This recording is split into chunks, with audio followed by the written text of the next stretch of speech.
On 31st December 1600, the last day of the first year of the new century, the first year of the new century being 1600, on 31st December 1600, the last day of the first year of the new century, the governor and company of the merchants of London trading to the East Indies, a group of 218 men, received their royal charter. Now, these words describe the formation of perhaps the world's most powerful joint stock company ever. This is from the first chapter of the now best-selling book, The Anarchy by William Dalrymple. Now, in the rest of the chapters, but before I tell you about the rest of the chapters, I can show you that I also heard this on Audible. See this Audible app, so that I can get to hear this as I drive to and from work.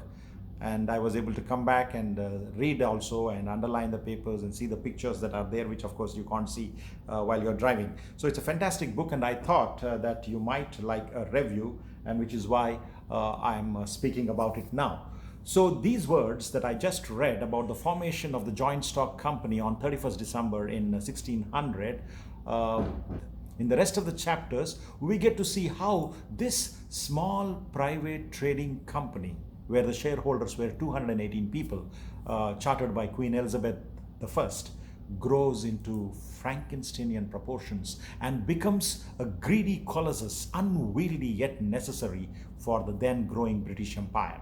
The full title of the book is actually The Anarchy, the East India Company, Corporate Violence, and the Pillage of an Empire.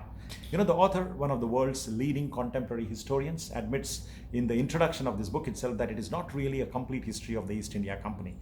It is not even an economic analysis of its business operations. Instead, it is an attempt to answer the question of how a single business operation, he says, which is based in London office complex, managed to replace the mighty Mughal Empire as the masters of the vast subcontinent between the years 1736 to 1803. Well, that's why we see that very quickly within the next two chapters of the three chapters of, as you go on, you start getting into the history.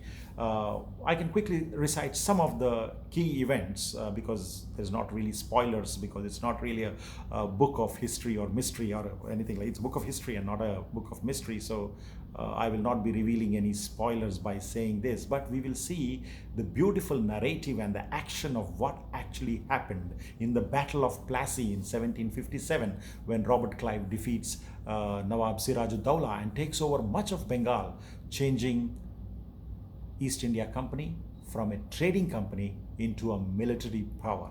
A power that would soon swallow up the rest of India little by little until the company's dissolution in 1859, much later, when India becomes the jewel in the crown of Queen Victoria, who formerly called herself the Empress of India.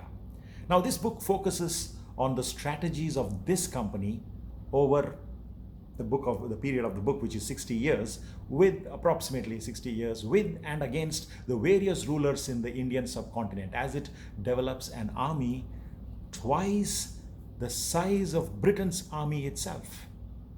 And the mention of the accompanying historical events around the world makes it a valuable reading pleasure.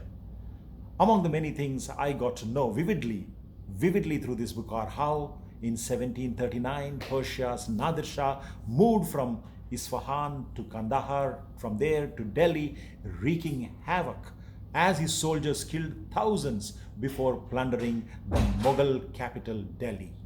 And how in 1757 Alwardi Khan and his grandson Siraj-ud-Dowlah, both successive Nawabs of Bengal, Bihar and Orissa, were defeated by the company's Robert Clive, who sets up a puppet ruler in the form of Mir Jafar at Murshidabad.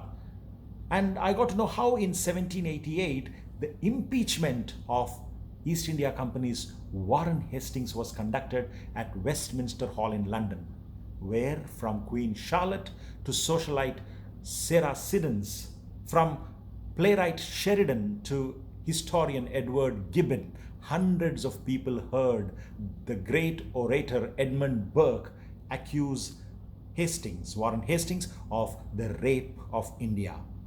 I also learned how in 1786, General Lord Cornwallis, who had recently surrendered 13 American colonies of the British Empire to George Washington, reaches Calcutta to take Hastings' place.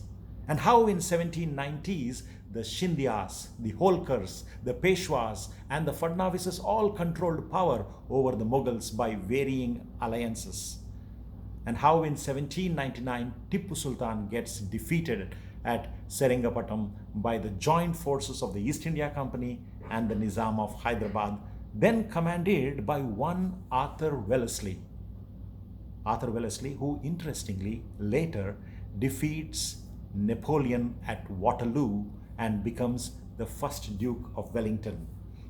So the images, this book therefore gives you a great history of the Indian subcontinent, but with connections to the rest of the world with the happenings at that particular time, and is a beautiful picture of what has happened there in wonderful readable format.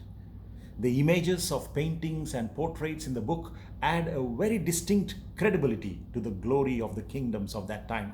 I particularly like the picture where Jahangir is painted, and also King John one was also painted in one of the paintings there, which are reproduced in this book. So the images and paintings give the distinct credibility to the glory of those kingdoms, while the footnotes, the endnotes, and the bibliography will tell us the painstaking research that the author must have done. So despite its imposing or daunting size, the chronological narrative, the clarity of the events, and also the verbal clarity of the narrative makes the whole book very readable and very enjoyable.